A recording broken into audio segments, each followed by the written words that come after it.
Hello, good listeners. Welcome to Tales from the Mennonite Heritage Archives, a show about people, places, and events from Mennonite history. I'm your host, Dan Dick. Thanks for tuning in. Today, we're continuing my conversation with Sean Patterson about his research on Nestor Makhno and the Makhnovist movement that began around 1917. Sean is the author of the book Makhno and Memory, Anarchist and Mennonite Narratives of Ukraine's Civil War, published by the University of Manitoba Press. You can find parts 1 and 2 of this series online at mharchives.ca. We left off in part 2 talking about the role ethnicity played in the movement. Today, we pick up that conversation with discussion about the role that wealth played in Nestor Makhno's ideology. So what he had against Mennonites wasn't necessarily about ethnicity or nationality. It was more about their wealth and their way of operating. Is that fair to say? Yes, I would say for Makhno personally, all of the evidence points towards a resentment of wealth. It was not only targeted at Mennonites. They also attacked Russian landowners, Ukrainian landowners, Jewish merchants, these kind of things. In their literature, in their propaganda, they repeatedly issue these proclamations that attacks based on ethnicity, that the soldiers who do this will be punished for this.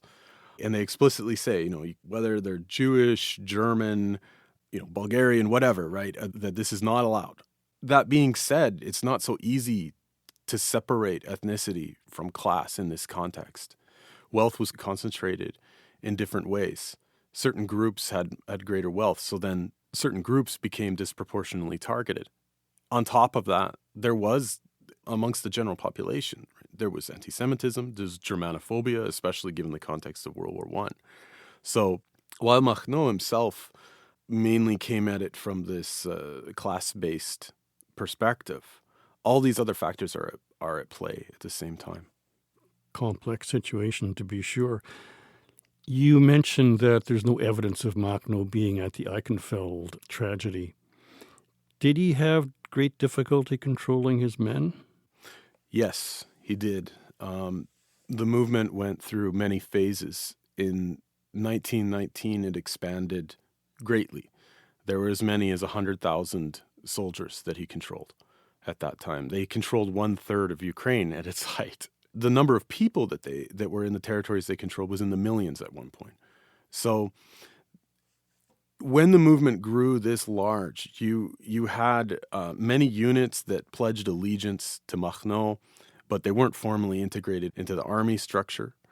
You also had units that were coming from a different ideological position than Makhno personally that were absorbed into the movement.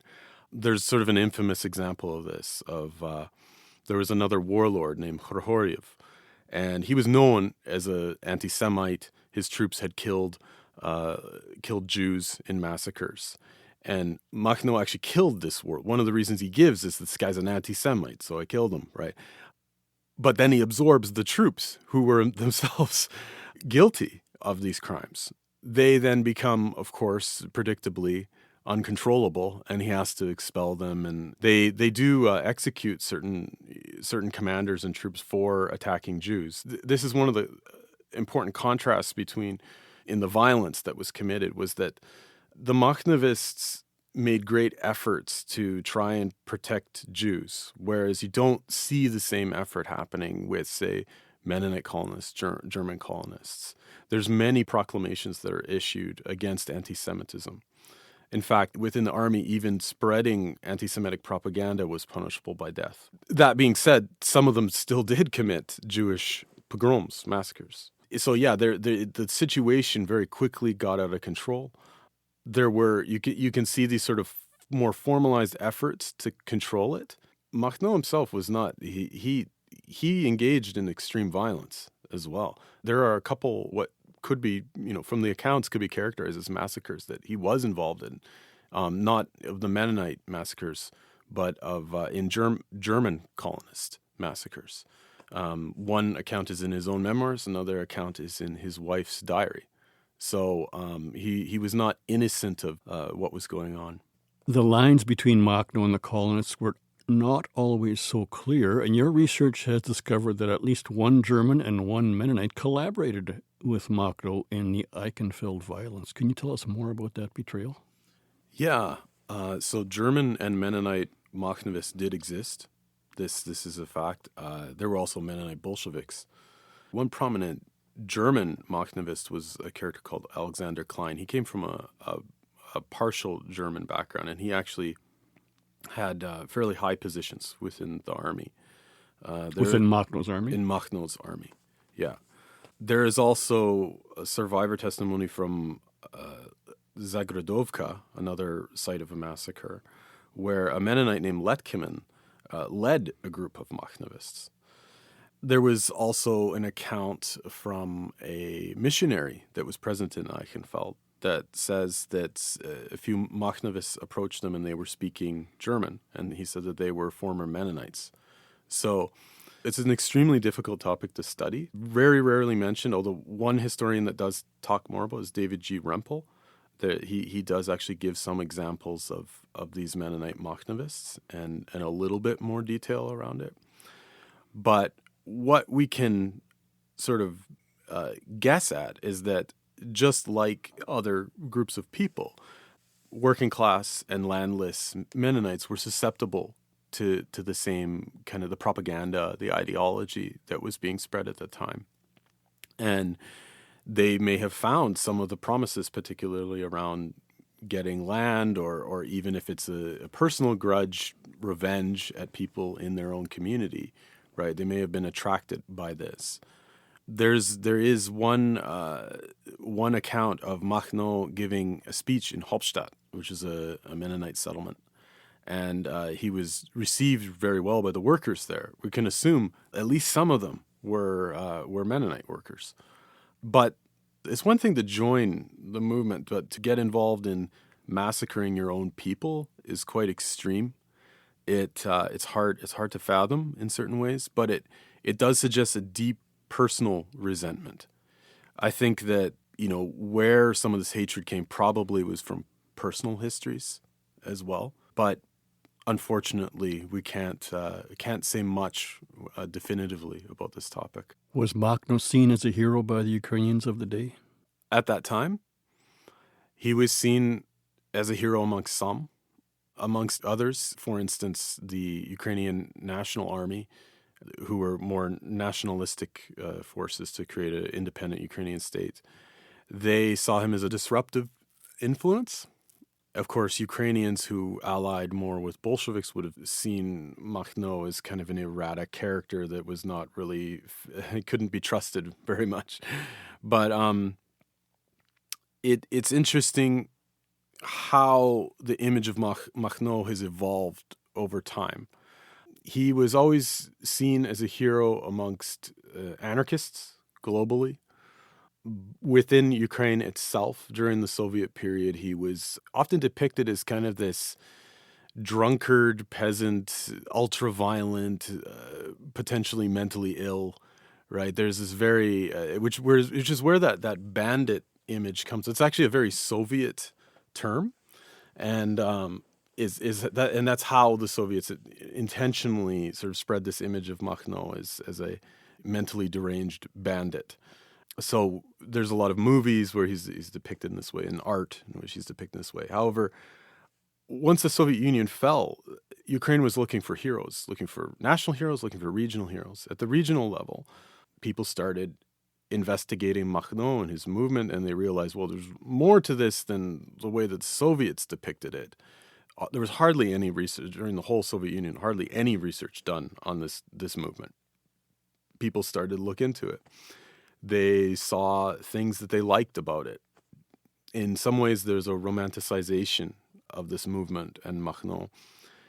Prior to the current war in Ukraine, there was a museum exhibit of Makhno in his hometown, Kholepole. There was also statues of him in this town. And he was very much seen as a regional hero. Now, within the context of Russia's aggression against Ukraine, he's becoming, I would say, he's in certain circles, he's becoming more of a national hero. He's being embraced as somebody who, because he fought against the Bolsheviks as well, right? So there's this, that he's kind of this, anyone coming to try and colonize us, right? Push them out, we'll fight back, right? So that's how this image has changed within Ukraine, and is very much in contrast to here in Canada amongst the Mennonite diaspora.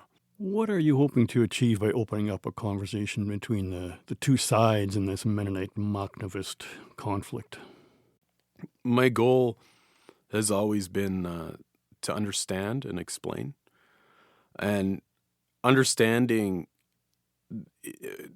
to me, is reached by delving into the complexities and contradictions in history.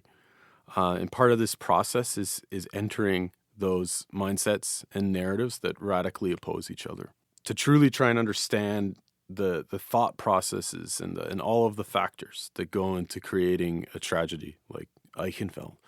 I believe that this can help us move away from simplistic and harmful abstractions. So abstractions being like the Mennonite landowner exploiter, right? Or the Makhnovist, irrational Makhnovist bandit. These abstractions, they only work, they sustain dehumanization. They don't move towards a common understanding of our common humanity. Understanding to me is not about justifying what happened in the past or creating excuses for what happened in the past. It's not even about coming to a point of forgiveness. For me, what it's about is achieving a clarity of the past, and which, if successful, it facilitates exactly that, a recognition of our common humanity in the present. And if we can reject dehumanization in the present, then we can create a different future. History always has something to say to the future. What can or should Mennonites be listening for about their history and experience of the civil war and the Makhnovist movement in Ukraine? I think that my work has 3 major lessons that I would like people to take away from it. One is the process of dehumanizing people, how we get there. Then the second is the power of resentment, how that can really drive people to, madness ultimately. And thirdly is the concept of inversion, how we can become the opposite of what we advocate for. In the context of the revolution, we see how pacifists become soldiers, and we see how people that are advocating for social justice end up massacring entire villages. This is a common theme in history of people becoming the opposite. I think it has a lot of lessons for today. The victim becoming the perpetrator, right? This is very important for us to understand. Sean, thank you so much for taking the time to explore this dark and tragic story in Mennonite history. Thank you for having me. That concludes our 3-part series on anarchist Nestor Makhno and Mennonites with historian Sean Patterson. The Mennonite Heritage Archives holds extensive collections related to Nestor Makhno, the Eichenfeld Massacre, and Sean Patterson's book, Makhno and Memory. To see photos related to this story, or to listen to this series again, visit mharchives.ca. The Tales team welcomes your comments and questions about this program via email at info@mharchives.ca. Hello, I'm Archivist Conrad Stace. The Mennonite Heritage Archives is a community-supported memory center that relies on donations from community members like you. To support this program and the preservation of Mennonite history, visit mharchives.ca and click on Support, or give us a call at 204-560-1998. Thanks also to our partners, Canadian Mennonite University, the Centre for Transnational Mennonite Studies, Mennonite Church Canada, and Golden West Radio. In an upcoming episode, we'll bring you a conversation about Mennonite house barns with historian Roland Sawatsky, who is currently a curator at the Manitoba Museum. Thanks to the Tales team of Conrad Stace and David Klippenstein. Tales from the Mennonite Heritage Archives will be back next week. Thanks for listening.